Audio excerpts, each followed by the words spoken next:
আসসালামু আলাইকুম, সবাই কেমন আছেন? চলে এসেছি আপনাদের BD blogger Ishita Rahman channel থেকে।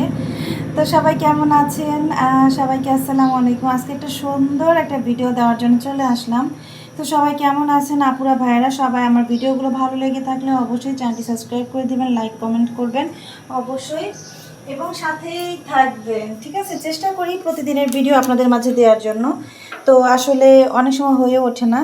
তো এখানে আমি একটা কড়াই দিয়ে রাখছি। এখন আজকে আমি রান্না করব হচ্ছে, আর একটু তেল দিয়ে দিলাম, আর আমার কেটে রাখছে পেঁয়াজ মরিচ, সেটাও দিয়ে দিব। আপনারা জানেন যেভাবে আপনি রান্না করি সেটাই আপনাদের মাঝে শেয়ার করে দিই।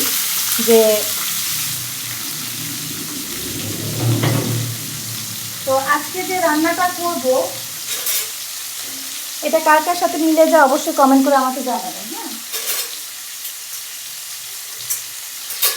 অনেক সময় আছে না যে অনেকের সাথে আমার রান্না মিলে গেছে, তো অবশ্যই কমেন্ট করে জানাবেন এভাবে রান্না করে কে কে খান। ঠিক আছে, তো পেঁয়াজটাকে আমি একটু মানে ভেজে লাল করে নিব। তো এখানে পেঁয়াজটাকে একটু লাল করে নিচ্ছি, এখন একটু পানি দিয়ে দিচ্ছি। মানে আমি মশলা কষাবো এই কারণে, আর কি রান্না করছি সেটা পরে আপনাদের সাথে দেখতেই পাবেন।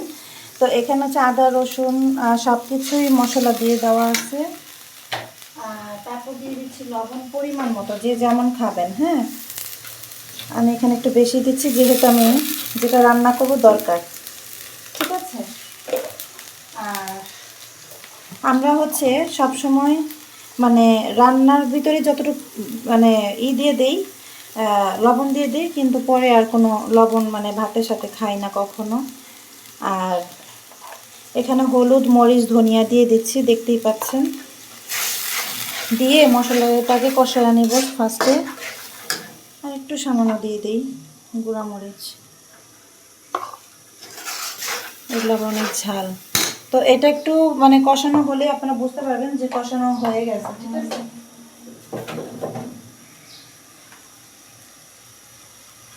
আর এই যে এখন মশলাটা কষানো হয়ে যাচ্ছে, তা এখানে হচ্ছে আমি কিছু চিংড়ি মাছ মানে কেটে ধুয়ে রাখছি, সেই চিংড়ি মাছটা দিয়ে দিব। আর হচ্ছে কিছু কেটে রাখছি হচ্ছে আলু। হ্যাঁ, আলুগুলোও দিয়ে দিব। একটু নাড়া দিয়ে নিই, এই যে আলুও দিয়ে দিব। এই রান্নাটা আমাদের সবারই ঘরের সবার খুব প্রিয়, এবং সাথে মানে বাচ্চাদেরকেও প্রিয়, বাচ্চাদেরও অনেক প্রিয় এই খাবারটা।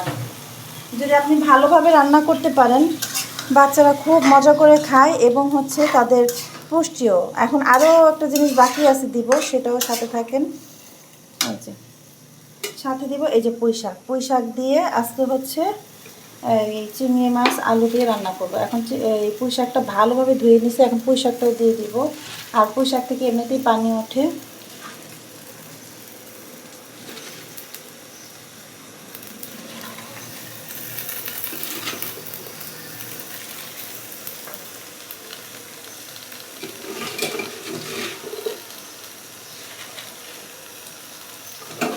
তো পুঁই শাকগুলো দিয়ে দিচ্ছি কড়াইটা, মানে পুঁই শাক তো কমে যাবে। ঠিক আছে, এখন মানে দিয়ে ঢেকে দিব। ঢেকে দিলে একটু কমে গেলে পানি দেওয়া হয়তো নাও লাগতে পারে, কারণ যেহেতু পুঁই শাক থেকে কিন্তু এমনিতেই পানি ওঠে। তো এখন হচ্ছে আমি মানে ঢেকে দিচ্ছি, এই যে ঢেকে দিলাম। একটু কমলেই তারপর আমি হচ্ছে নাড়া দিয়ে দেবো। তো সাথেই থাকেন। তো এই যে আমার পুঁই শাকে দেখেন একটু কমে গেছে, এখন হচ্ছে মানে নাড়া দেওয়া যাইতেছে। এখন আমি হচ্ছে উল্টে পাল্টিয়ে নিচে হচ্ছে চিংড়ি মাছ এবং হচ্ছে আলু, সেগুলো একবার উল্টে পাল্টে উপরে দিয়ে দিব আস্তে আস্তে। এই দেখেন নাড়াচাড়া করে। এই তরকারিটা খেতে এমন কারো পছন্দ নাই যে ভালো লাগবে না। ঠিক আছে, তো আমি বলবো যে যারা যারা রান্না করেন মিলে যায় অবশ্যই কমেন্ট করে জানাবেন কেমন লাগে। আর যারা করেন নাই প্লিজ একবার করে দেখেন, খুবই ভালো লাগবে, এবং বাচ্চারাও খেতে খুব পছন্দ করে, বড়রাও, এবং পুষ্টিও আছে এতে। হ্যাঁ, এই যে কি যে একটা স্মেল চিংড়ি মাছের, ধারণার বাইরে খুবই টেস্ট হয় এই রান্নাটা। তো এই যে আরেকটু হবে, আলু অনেকটা সিদ্ধ হয়ে গেছে। সো আমি একটু সামান্য পানি দিয়ে দিব। হ্যাঁ, কারণ এই যে পুঁই শাকের যে ডাঁটিগুলো দিছে এগুলো একটু সিদ্ধ হওয়ার জন্য।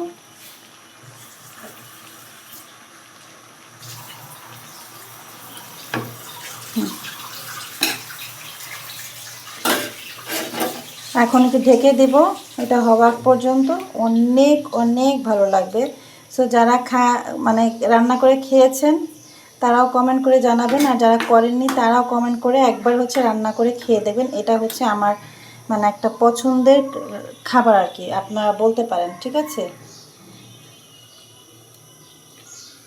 তো ভিডিওটা কেমন লাগলো আপুরা ভাইরা সবাই অবশ্যই কমেন্ট করে জানাবেন, এবং ভালো লেগে থাকলে অবশ্যই চ্যানেলটি সাবস্ক্রাইব করবেন আর রান্নাগুলো করে দেখবেন আসলে কেমন লাগে। সবাই ভালো থাকবেন, আসসালামু আলাইকুম। আজকে এই পর্যন্তই, তবে লাস্ট এটা দেখিয়ে তারপর হচ্ছে ভিডিওটা কেটে দিচ্ছি। এই যে আপুরা আমার রান্না শেষ, দেখেন কেমন লাগতেছে। আর এভাবে সবাই রান্না করে খেয়ে দেখবেন, অনেক মজা লাগে। তো কেমন লাগলো সবাই কমেন্ট করে জানাবেন, এবং ভিডিওটা সবাই শেয়ার করে দিবেন, এবং আমাদের চ্যানেলটি সাবস্ক্রাইব করে দিবেন। ভালো থাকবেন, আসসালামু আলাইকুম।